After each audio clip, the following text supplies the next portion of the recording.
Hello guys, എബോകഫെ ഗെയിമിങ്ങിൻ്റെ പുതിയൊരു എപ്പിസോഡിലേക്ക് എല്ലാവർക്കും സ്വാഗതം. അപ്പോൾ അസാസിൻ ക്രീഡ് ഇവിടെ എത്തിയിട്ടുണ്ട്. അസാസിൻ ക്രീഡിൻ്റെ മിറാഷ് എന്ന് പറയുന്ന ഏറ്റവും പുതിയ ഗെയിം പുറത്തിറങ്ങിയിട്ടുണ്ട്. ഇറങ്ങിയെന്ന് പറഞ്ഞു കഴിഞ്ഞാൽ ഇപ്പോൾ പ്രീ ഓർഡർ ടൈമാണ്. നമുക്ക് ഒക്ടോബർ 5-നാണ് റിലീസ് വരുന്നത്. ഓക്കെ, അപ്പോൾ പ്രത്യേകത എന്താണെന്ന് വെച്ച് കഴിഞ്ഞാൽ ഇവർ ഇൻ്റലിൻ്റെ പുതിയ ഗ്രാഫിക് കാർഡ് ടെക്നോളജിയുമായിട്ട് നല്ല കൊളാബ് ചെയ്തിട്ട്, അപ്പോൾ ഇൻ്റലിൻ്റെ പുതിയ ഗ്രാഫിക് കാർഡ് എക്സസ് എന്നൊക്കെ പറയുന്ന ടെക്നോളജിയൊക്കെ ആയിട്ട് എന്ത് ചെയ്യുന്നുണ്ട്, അവർ നല്ലൊരു ടൈപ്പ് ഒരു പാർട്ട്ണർഷിപ്പ് എത്തിയിട്ടുണ്ട്. അപ്പോൾ നമുക്ക് എന്തൊക്കെയാണ് ഇതിൽ കാര്യമായിട്ടുള്ളത് നോക്കാം. നമ്മൾ ട്രെയിലർ എല്ലാവരും നേരത്തെ കണ്ടിട്ടുണ്ടാവും. പ്രീ ഓർഡർ ബോണസുകൾ അവൈലബിൾ ആണ്.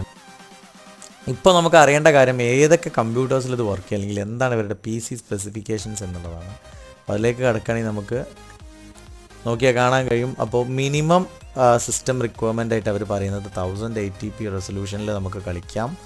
30 FPS അല്ലെങ്കിൽ അതിലും ലോ ഒരു ഫ്രെയിം റേറ്റിൽ നമുക്ക് കളിക്കാൻ പറ്റണമെങ്കിൽ നമുക്ക് വേണ്ട GPU എന്ന് പറയുന്നത്, അല്ലെങ്കിൽ ഗ്രാഫിക് പ്രോസസ്സർ വേണ്ടത് നമുക്ക് ഇൻ്റൽ ആർക്കിൻ്റെ A380 എന്ന് പറയുന്ന 6GB ഗ്രാഫിക് കാർഡ് മതി നമുക്ക് എന്ത് ചെയ്യാൻ മിനിമം സ്പെക്കിൽ കളിക്കാൻ. അതായത് ഒരു ആവറേജ് പെർഫോമൻസിൽ കളിക്കാൻ വേണ്ടിയിട്ട്, അല്ലെങ്കിൽ GTX 1060 6GB ഗ്രാഫിക് കാർഡ്, അല്ലെങ്കിൽ AMD റേഡിയോൻ്റെ RX 574GB graphic card.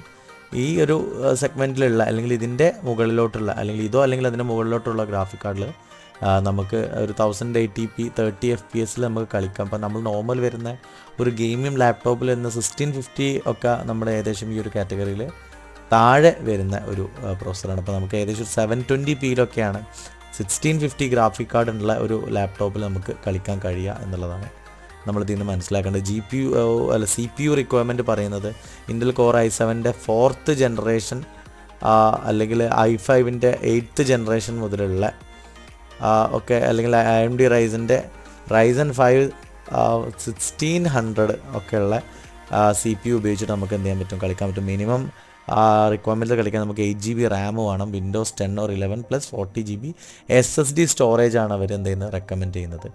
Recommended settings, അതായത് അത്യാവശ്യം കുഴപ്പമില്ലാത്ത ഫുൾ HD 60 FPS കളിക്കാൻ വേണ്ട നമുക്ക് വേണ്ട GPU എന്ന് പറഞ്ഞാൽ ഇൻ്റൽ ആർക്കിൻ്റെ തന്നെ A750 എന്ന് പറയുന്ന 8GB ഗ്രാഫിക് കാർഡ്, അല്ലെങ്കിൽ NVIDIAയുടെ GeForce GTX 1660 Ti എന്ന് പറയുന്ന 6GB ഗ്രാഫിക് കാർഡ്, അല്ലെങ്കിൽ AMD റേഡിയോൺ RX 5600 XT എന്ന് പറയുന്ന ഗ്രാഫിക് കാർഡ്.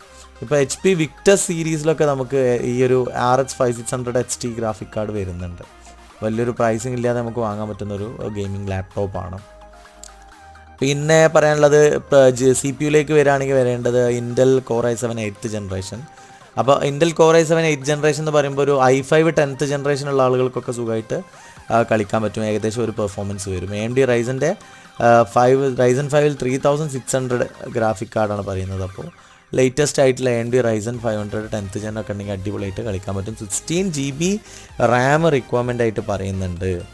പിന്നെ ഒന്നും കൂടിയും ഹൈ എൻഡ് ഒരു 2K റെസൊല്യൂഷൻ, അതായത് ഫുൾ HD അബോ 1440p റെസൊല്യൂഷനിൽ കളിക്കണമെങ്കിൽ നമുക്ക് എന്ത് വേണം, GTX-ൽ നിന്നൊക്കെ മാറിയിട്ട് RTX-ലോട്ട് കിടക്കണം. RTX 2070 8GB ഗ്രാഫിക് കാർഡ് വേണം. ഇതിപ്പോൾ ലാപ്ടോപ്പിൽ വരുന്ന 3050 Ti 4GB ഗ്രാഫിക് കാർഡ് പോരാ, അത് ഇതിൻ്റെ താഴെ വരും. അത് നമുക്ക് നമ്മളേത് സെഗ്മെൻറ്റിലേക്ക് വരാം, നമ്മുടെ ഈ റെക്കമെൻഡഡ് കാറ്റഗറിയിലൊക്കെ ആണെങ്കിൽ നമുക്ക് എന്ത് ചെയ്യാൻ പറ്റും, അതിൽ കളിക്കാൻ പറ്റും. അസൂസ് ROGയുടെ ഒരു 82,000 റേഞ്ചിലൊക്കെ വരുന്ന ലാപ്ടോപ്സ് ഒക്കെ ആണെങ്കിൽ നമുക്ക് ഏകദേശം ഒരു റെക്കമെൻഡഡ് സെറ്റിങ്സ്, അതായത് 1080p ഫുൾ HDയിൽ 60 FPSലൊക്കെ നമുക്ക് കളിക്കാൻ പറ്റും.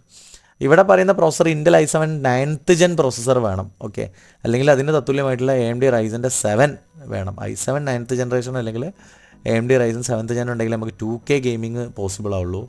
അൾട്രാ HDയിൽ, അതായത് 4Kയിൽ കളിക്കണമെങ്കിൽ, അതും 60 FPSൽ കളിക്കണമെങ്കിൽ മിനിമം 3080 RTXൻ്റെ 3080 10GB ഗ്രാഫിക് കാർഡ് മിനിമം വേണം. അതല്ല എങ്കിൽ AMD റേഡിയോൻ്റെ RX 6900 XT 16GB graphic card വേണം. ഇങ്ങോട്ട് വരുമ്പോൾ Intel core i5 11th gen processor നമുക്ക് ആവശ്യമാണ്. അതില്ലെങ്കിൽ AMD 5-ൻ്റെ ഏറ്റവും ലേറ്റസ്റ്റ്, അല്ലെങ്കിൽ കഴിഞ്ഞ 2022-21 ഇറങ്ങിയിട്ടുള്ള Ryzen 5-ൻ്റെ ഒരു പ്രോസസ്സറാണ് നമുക്ക് ആവശ്യം. റാമൊക്കെ 16GB തന്നെ മതി. ഡുവൽ ചാനൽ മോഡാണെങ്കിൽ ഒന്നുകൂടി ബെറ്റർ ആയിരിക്കും എന്നാണ് പറയുന്നത്. 8GB പ്ലസ് സ്റ്റിക്കൊക്കെ ആണെങ്കിൽ ഒന്നുകൂടി ബെറ്റർ ഓപ്ഷൻ ആവും എന്നാണ് ഇവർ പറയുന്നത്. അപ്പോൾ ഈ സ്പെക്ക് ഉള്ളവർ മാത്രം ഗെയിം വാങ്ങിയാൽ മതി, അല്ലാത്തവർ എന്ത് ചെയ്യേണ്ട, ഗെയിം വാങ്ങണ്ട. കാരണം നിങ്ങൾക്ക് നല്ല രീതിയിൽ കളിക്കാൻ കഴിയില്ല. അപ്പോൾ അതാണ് ഇവിടെ ശ്രദ്ധിക്കേണ്ട ഒരു കാര്യം.